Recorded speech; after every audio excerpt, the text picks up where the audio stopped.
జై శ్రీకృష్ణ. ఇది almost day 3 of 9 in 1 painting. ఒకసారి జెస్సో వర్క్ అయిపోయిన తర్వాత నేను గోల్డ్ పేస్టింగ్ స్టార్ట్ చేస్తాను. మామూలుగా అయితే ఒక ఫుల్ పెయింటింగ్ కంప్లీట్ చేసి అలా నెక్స్ట్ పెయింటింగ్ స్టార్ట్ చేస్తాను.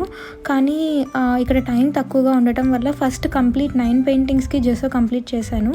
ఈ 9 పెయింటింగ్స్కి జెస్సో కంప్లీట్ చేయడానికి నాకు ఆల్మోస్ట్ 3 to 4 days పట్టింది ఫుల్ డే వర్క్ చేస్తే.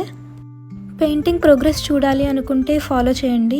అలానే చాలామంది వర్క్షాప్ గురించి డిఎం లేదా కమెంట్స్ చేస్తున్నారు. కమెంట్స్ చేస్తున్న వాళ్ళు ఒక్కసారి మీ మెసేజ్ రిక్వెస్ట్ చెక్ చేసుకోండి. ఎందుకంటే మీరు నన్ను ఫాలో చేయకపోయినా, ముందెప్పుడు నేను మీకు మెసేజ్ చేయకపోయినా, నేను పెట్టిన డీటెయిల్స్ మెసేజెస్లో మీకు మెసేజ్ రిక్వెస్ట్లోకి వెళ్తుంది. ఇది తెలియక చాలామంది details second time third time అడగడం స్టార్ట్ చేశారు. డీటెయిల్స్ కోసం కమెంట్ చేయండి. జై శ్రీరామ్.